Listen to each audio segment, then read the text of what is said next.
இன்றைக்கான ப்ரிடிக்ஷன் வீடியோவில் என்ன நடக்குன்னு பார்க்குறதுக்கு முன்னாடி நம்ம சேனலை லைக் அண்ட் சப்ஸ்கிரைப் பண்ணிடுங்க. உங்களோட ஒரு சின்ன லைக் சப்ஸ்கிரைப் கூட எனக்கு மோட்டிவேஷனாக இருக்குல்ல. ஃபஸ்ட்டு சீனில் வந்துட்டு நம்ம மீனாட்சி தீபாவும் பேசிகிட்டு இருக்காங்க இல்லையா, அந்த சீன் தான் காமிச்சிட்ருக்காங்க. என்னக்கா பண்ணுறது, எல்லாம் என்னுடைய தலைவிதி. கார்த்திக் சாருக்கு இப்படி என் மேலே ஒரு தப்பான அபிப்பிராயம் வரணும்னு எழுதியிருக்கு. அவர் பல்லவி மேலே எவ்வளோ நம்பிக்கை வச்சுருந்தாரு, அது உங்களுக்கே தெரியும். சிதம்பரம் எல்லாத்தையும் வந்துட்டு சுக்குநூறாக உடச்சிட்டா இருக்கா. ஆஃபீஸில் இந்த விஷயத்தை வந்துட்டு கார்த்திக் சார்கிட்ட சொல்லவும் அவர் எவ்வளோ நொறுங்கி போயிட்டார் தெரியுமாக்கா. யார் முகத்தையும் பார்க்கவே இல்லை, ரொம்ப அப்செட் ஆகி உட்காந்துட்டாங்க. அதை என்னால் பார்க்கவே முடியலக்கா அப்படின்னு சொல்லிட்டு ரொம்ப ஃபீல் பண்ணுறாங்க. சரி விடு தீபா, உன்னோட நிலைமையை வந்துட்டு யாருக்குமே வரக்கூடாது. நம்ம ஒன்று நினச்சோம், ஆனால் இங்கே ஒன்று நடந்துட்டுருக்கு. நீ கார்த்தியோட உயிரை காப்பாற்றுறதுக்காண்டி தான் பண்ண, ஆனால் இவங்க எல்லாரும் உன்னை பற்றி தப்பாக நினச்சிக்கிட்டு இருக்காங்க. சரி, என்னைக்காவது ஒரு நாள் உண்மை தெரியத்தானே போதும். இந்த உண்மை வந்துட்டு அப்படியே புதஞ்சு போகவா போதும். நீ எதுக்கு ஃபீல் பண்ணாத. கார்த்தி ரூமில் ரொம்ப அப்செட்டாக இருப்பார், நீ போய் ஆறுதல் சொல்லுப்போ அப்படின்னு சொல்லிட்டு அமுச்சு வைக்கிறாங்க. சரிக்கா அப்படின்னு சொல்லிட்டு தீபா போக மீனாட்சி இந்த பக்கம் நின்று ஃபீல் பண்ணிட்டு இருக்காங்க. அந்த சைடு தீபா மெதுவாக ரூமுக்கு போகிறாங்க. பார்த்தா கார்த்தி உட்காந்துட்டு நினச்ச மாதிரியே ஃபீல் பண்ணிட்டு இருக்காங்க. சரி, எது ஃபீல் பண்ணாதீங்க அப்படின்னு சொல்லிக்கிட்டு இருக்க. இல்லைங்க, எனக்கு பல்லவி பானது கூட பெரிய விஷயமா தெரியல. ஏன்னா நானே அவங்கக்கிட்ட சொல்லியிருக்கேன், உங்களோட குரல் எல்லா இடத்துக்கும் போய் சேரணும், அதுக்காண்டி தான் நான் இந்த மாதிரி ஒரு ஆடியோ கம்பெனியாக ஆரம்பிச்சிருக்கேன். இந்த மாதிரி வந்துட்டு திறமையை வச்சுட்டு இருக்கவங்க அவங்களோட திறமையை வெளிப்படுத்தாமல் இருக்கிறவங்களுக்காண்டி தான் இந்த மாதிரி ஒரு கம்பெனி. ஆனால் அவங்க எனக்கு நம்பிக்கை கொடுத்துட்டு நான் வரேன்னு சொல்லி ஏமாத்திட்டு சிதம்பரத்துக்கு பாடி கொடுத்துருக்காங்க பார்த்தீங்களா, அதுவும் பணத்தை வாங்கிட்டு. அதைத்தான் என்னால் அக்செப்ட் பண்ணிக்க முடியல. நான் பல்லவி மேலே அவ்வளோ நம்பிக்கை வச்சுருந்தேன், ஆனால் அந்த நம்பிக்கையை அவங்க சுக்குநூறாக உடச்சிட்டாங்க. அதை என்னால் ஏற்றுக்கவே முடியல. இப்போவே என்னால் அதை வந்துட்டு டைஜஸ்ட் பண்ணிக்கவே முடியல. அது வந்துட்டு மிகப்பெரிய துரோகம்னு கூட சொல்ல முடியாது. இது வந்துட்டு துரோகத்துக்கும் மேலே. என் வாழ்க்கையில் எந்த காலத்தையுமே இப்படி ஒரு ஆள்களை நான் மன்னிச்சு ஏற்றுக்கவே மாட்டேன், என் கூட வச்சுக்கிட்டு இருக்க மாட்டேன் அப்படின்னு சொல்லிடுறேன். இந்த பக்கம் தீபாக்கு பக்குன்னு இருக்குது. அப்படியே கையெல்லாம் பிசைஞ்சிட்டு, கார்த்திக் சார், நான் தான் அந்த பல்லவி, என்னை வந்துட்டு நான் தான் பல்லவின்னு உங்களுக்கு நான் எப்படி வெளிக்காட்டுறது? நீங்கள் என்கிட்ட ஸ்ட்ரைட்டாக கேட்டால் கூட நான் உண்மையை சொல்லிடுவேன் சார், அந்த நிலமையில தான் இருக்கேன். ஆனால் என்னால் நீங்கள் இப்படி உட்காந்து புலம்புற நிலமையில ஆயிடுச்சே, நீங்கள் இப்படி உடஞ்சி போய் உட்காரதே என்னால் பார்க்க முடியலையே அப்படின்னு சொல்லிட்டு ரொம்ப ஃபீல் பண்ணிகிட்டு இருக்காங்க. பல்லவி சிதம்பரம் எல்லாருமே ஒன்று சேர்ந்துட்டு என்னை ஏமாற்றிட்டாங்க. அதுவும் இந்த ரூபஸ்ரீ கோயிலை கூட்டத்தோடு இந்த பல்லவி சேருவாங்க நான் நினச்சி பார்க்கல. அவங்களுக்கு என்ன கஷ்டம் என்ன ஏது நான் ஆல்ரெடி அவங்கக்கிட்ட கேட்டிருக்கேன். அவங்க என்கிட்ட சொல்லியிருந்தாங்கன்னா இப்போ இந்த பிரச்சனை இவ்வளோ தூரம் வந்திருக்காது. அவங்களுக்கு பணம் தான் பெருசுனா அதே பணத்தை நான் கொடுத்துருப்பேனே. ஆனால் அவங்க வந்துட்டு நம்பிக்கை துரோகம் பண்ணிட்டாங்க. இனிமேல் இதை பற்றி பேச வேணாம். பல்லவின்ற ஒருத்தங்களே இனிமேல் நம்ம வாழ்க்கையில் இல்லைன்னு நினச்சிக்கிடுவோம். அவங்க வந்துட்டு இனிமேல் எனக்கு வந்துட்டு யாருன்னே தெரியாது அப்படின்ற மாதிரி கார்த்தி சொல்லிட தீபா உட்காந்து ரொம்ப ஃபீல் பண்ணுறாங்க. ஃபுல்லாமே தீபா இதை பற்றியே நினச்சிட்டு இருக்காங்க. யார்ட்டையும் சரியாக பேச மாட்டுறாங்க. அடுத்த நாள் காலையில் கார்த்தி வந்துட்டு ஆஃபீஸுக்கு கிளம்பி போகிறாங்கல்ல.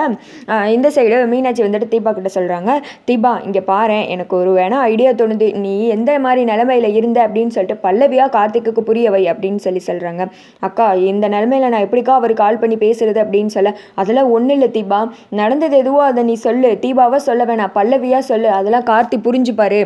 கார்த்தி இப்போ ரொம்ப அப்செட்டாக இருக்கார்ல அப்படின்னு சொல்லிக்கிட்டு இருக்க. சரிக்கா, என்னால் முடிஞ்ச ஒரு ட்ரையை நான் பண்ணுறேன் அப்படின்னு சொல்லிக்கிட்டு இருக்கேன்.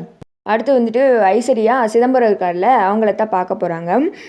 வாமா ஐஸ்வர்யா அப்படின்னு சொல்லிக்கிட்டு இருக்க. சார், நீங்கள் கலக்கிட்டீங்க சார். நான் கூட எப்படி வந்துட்டு இதெல்லாம் முடிக்க போகிறீங்கன்னு நினச்சிட்டு இருந்தேன். ஆனால் அந்த கார்த்தியவே ஒரு ஆட்டி வச்சிட்டிங்களே அப்படின்னு சொல்லிக்கிட்டு இருக்க.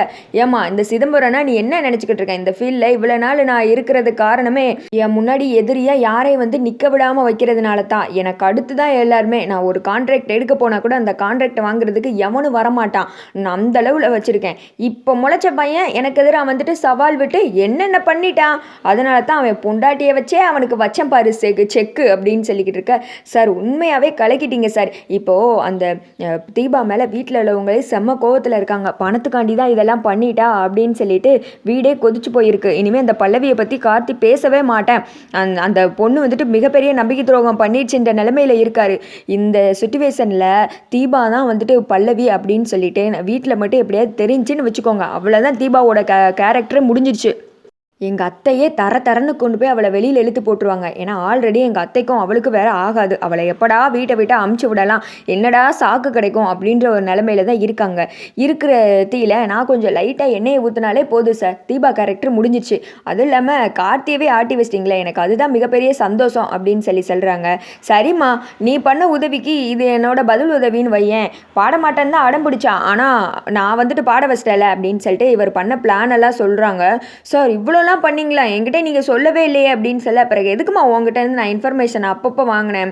சும்மா நீங்கள் என்ன பண்ணுறீங்க, என்ஜாய் பண்ணுறீங்களா, என்ன ஏதுன்னு தெரிஞ்சுக்கிறதுக்கா? நான் ஒரு வேலை செஞ்சால் அதில் 1000 அர்த்தம் இருக்கும், புரியுதாம்மா அப்படின்னு சொல்ல, புரியுது சார் அப்படின்னு சொல்லிட்டு இவங்க பேசிகிட்டு இருக்காங்க. அந்த சைடு வந்துட்டு தீபாவை தான் காமிச்சிட்ருக்காங்க. ஆஃபீஸில் ரூமில் வந்துட்டு கார்த்தி உட்காந்துட்டு இருக்காரு. சரி இதுதான் சரியான டைம், நம்ம வந்துட்டு கார்த்திக் சார் கால் பண்ணலாம் அப்படின்னு சொல்லிட்டு அதே கம்பெனியில் ஆனால் வெளியில் வச்சு கால் பண்ணுறாங்க. கார்த்தி வந்துட்டு பல்லவி ஃபோனை பார்த்ததுமே அட்டன் பண்ணி பேசாமல் கட் பண்ணி விடுறாங்க. தீபாவுக்கு வந்துட்டு என்ன இது கார்த்திக் சார் கட் பண்ணுறாங்க அப்படின்னு சொல்லிட்டு தீபா விடாமல் ட்ரை பண்ணுறாங்க. கார்த்தி வேமா அட்டன் பண்ணிவிட்டு என்ன இது உங்களுக்கு கொஞ்சம் கூட சென்ஸே இல்லையா, ஒரு தடவை கட் பண்ணி விடுறாங்கன்னா தெரிஞ்சுக்கணும் அவங்களுக்கு நம்மக்கிட்ட பேச விருப்பம் இல்லை அப்படின்னு. எதுக்கு மறுபடியும் கால் பண்ணி இப்படி தேவையில்லாமல் டிஸ்டர்ப் பண்ணிக்கிட்டு இருக்கீங்க அப்படின்னு சொல்ல, சார் புரிஞ்சுக்கோங்க சார் ப்ளீஸ் சார், நான் சொல்ல வரதை ஒரு நிமிஷம் கேளுங்க சார் அப்படின்றாங்க. இங்கே பாருங்கம்மா, உங்ககிட்ட பேச எனக்கு விருப்பமே கிடையாது. அதுவும் பல்லவின்ற ஒருத்தங்களை என் லைஃப்லேருந்தே நான் எரேஸ் பண்ணிட்டதாகவே இருக்கட்டும். அந்த சிதம்பரத்தை கூட நான் மன்னிச்சுப்பேன், சிதம்பரமே முன்னாடி வந்து நின்னா கூட அவரை கூட ஒரு அளவில் நான் ஏற்றுப்பேன். ஆனால் உங்களெல்லாம் நான் எந்த லிஸ்ட்லேயுமே ஏற்றுக்கவே மாட்டேன். கூடையே இருந்து நம்பிக்கை துரோகம் பண்ணியிருக்கீங்க. இனிமேல் நீங்கள் எனக்கு இந்த மாதிரி கால் பண்ணி பேசிகிட்டு இருக்காதீங்க அவ்வளோதான் அப்படின்னு சொல்லிட்டு ஃபோனை கட் பண்ணுங்க அப்படின்ற மாதிரி ஃபோனை வச்சிடுறாங்க. தீபாவுக்கு வந்துட்டு ரொம்ப வருத்தமாக இருக்குது.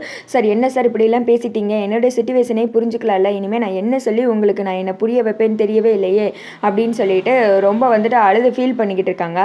அந்த சைடு கார்த்தியும் வந்துட்டு ஒரு மாதிரி ஃபீல் ஆகிட்டு இருக்காரு. அதோட பார்த்தீங்கன்னா அந்த வீடியோ வந்துட்டு முடிஞ்சிருது.